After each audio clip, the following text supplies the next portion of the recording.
तो अडानी ग्रुप के लिए इस वक्त की बड़ी खबर सामने आ रही है। अमेरिका से बड़ी राहत मिली है।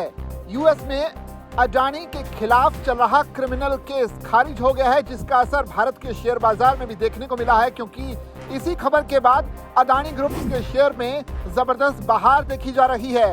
अडानी ग्रुप के ज्यादातर शेयरों में अच्छा खासा उछाल मंगलवार की सुबह देखने को मिला है। ये जो खबर थी सोमवार शाम को सामने आई, लेकिन उसके बाद जो है मंगलवार को जैसे ही भारत में शेयर बाजार खुले, इसका असर जो है अडानी ग्रुप के शेयर्स में देखने को मिला। तो अडानी ग्रुप की कंपनियों के शेयर्स में मंगलवार को बड़ी तेजी देखने को मिल रही है। अमेरिका की एक अदालत द्वारा अरबपति गौतम अडानी के खिलाफ चल रहे आपराधिक मामले को खारिज करने के बाद निवेशकों की धारणा में सुधार हुआ। खबर सामने आने के बाद Adani enterprises, Adani ports, Adani power, Adani green energy, Adani energy solutions और अडानी टोटल गैस समेत ग्रुप की कई कंपनीज के शेयर्स में खरीदारी बढ़ गई है। शुरुआती कारोबार में कुछ शेयर्स में करीब 3% तक की तेजी दर्ज की गई। हालांकि निवेशकों के लिए ये समझना जरूरी है कि अदालत द्वारा मामले को खारिज किया जाना अपने आप में आरोपों की सत्यता या मामले के गुण दोष पर कोई अंतिम फैसला नहीं माना गया है। अमेरिकी जज ने भी स्पष्ट किया कि उनका जो आदेश है अमेरिकी न्याय विभाग की कार्रवाई का समर्थन या आरोपों के सही होने पर कोई निष्कर्ष नहीं है।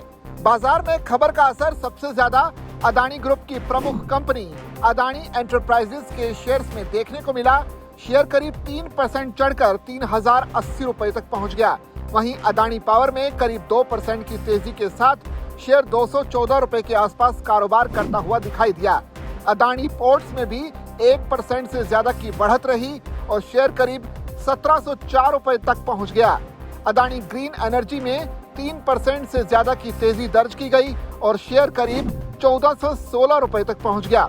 इसके अलावा अडानी एनर्जी सॉल्यूशंस और अडानी टोटल गैस में भी करीब 3% तक की तेजी देखने को मिली।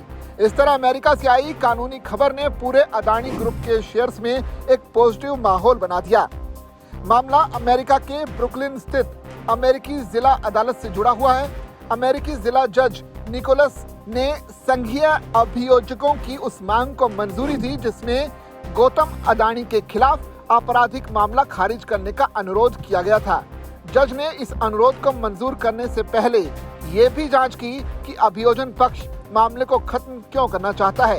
इस प्रक्रिया में उन्होंने इस सवाल पर भी गौर दिया कि नवंबर 2024 में अडानी द्वारा अमेरिका में 10 अरब डॉलर निवेश करने की प्रतिबद्धता का मामले को खत्म करने के फैसले पर कोई प्रभाव पड़ा था या नहीं।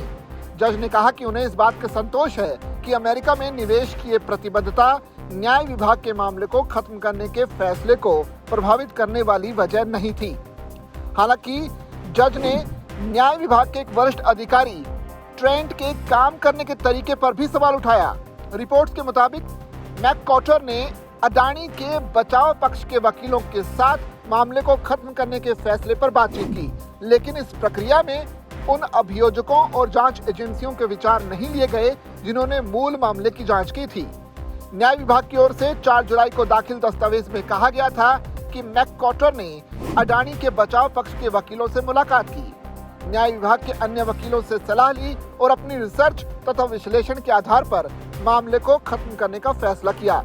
गौतम अडानी ने अदालत के फैसले का स्वागत किया। सोशल मीडिया पर प्रतिक्रिया देते हुए उन्होंने कहा कि वो इस फैसले को विनम्रता और न्यायिक प्रक्रिया के प्रति गहरे सम्मान के साथ स्वीकार करते हैं, लेकिन निवेशकों के लिए जज की एक अहम टिप्पणी को समझना जरूरी है। जज ने साफ कहा कि मामले को खारिज करने के उनके फैसले को अमेरिकी न्याय विभाग की कार्रवाई का समर्थन नहीं माना जाना चाहिए। साथ ही ये भी नहीं समझा जाना चाहिए कि अदालत ने आरोपों के गुण और दोष पर कोई अंतिम राय दे दी है। जज ने अन्य आरोपियों के खिलाफ मामले को खारिज करने से पहले न्याय विभाग से अतिरिक्त जानकारी देने को भी कहा है।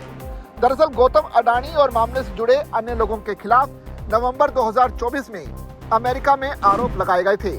आरोपों के मुताबिक अडानी पर एक अडानी ग्रुप की कंपनी को सोलर एनर्जी प्रोजेक्ट विकसित करने की मंजूरी हासिल करने में मदद के लिए भारतीय सरकारी अधिकारियों को कथित तौर पर रिश्वत देने पर सहमति जताने का आरोप था। इसके अलावा उन पर अमेरिकी निवेशकों को कंपनी के भ्रष्टाचार विरोधी नीतियों को लेकर कथित रूप से भ्रामक जानकारी देने का आरोप भी लगाया गया था। अडानी ग्रुप ने इन आरोपों को लगातार खारिज किया है। गौतम अडानी खुद इस मामले में अमेरिकी अदालत में पेश होकर आरोपों का जवाब नहीं दे चुके थे। इस घटनाक्रम में एक और महत्वपूर्ण पहलू है। अमेरिकी न्याय विभाग के अधिकारी मैककॉर्टर ने अपने दस्तावेज में कहा कि मामला मुख्य रूप से विदेशी गतिविधियों से जुड़ा था। इसे साबित करना मुश्किल था और ये न्याय विभाग की मौजूदा प्राथमिकताओं के अनुरूप नहीं था। हालांकि अडानी की ओर से अमेरिका में 10 अरब डॉलर की निवेश की घोषणा को लेकर भी सवाल उठे। अडानी ने 15 जुलाई को दाखिल एक शपथ पत्र में स्वीकार किया कि उन्होंने पहले अमेरिका में 10 अरब डॉलर निवेश करने की प्रतिबद्धता जताई थी। उनके वकीलों ने न्याय विभाग के साथ हुई बातचीत में ये भी कहा कि ये निवेश प्रतिबद्धता मामले के समाधान का हिस्सा हो सकती है। जज ने इस तरह की पेशकशों की उपयुक्तता पर कोई राय नहीं दी, लेकिन उन्होंने कहा कि ऐसे प्रस्तावों का न्याय के समान प्रशासन और कानून के शासन पर क्या प्रभाव पड़ सकता है, इसका फैसला जनता को करना है।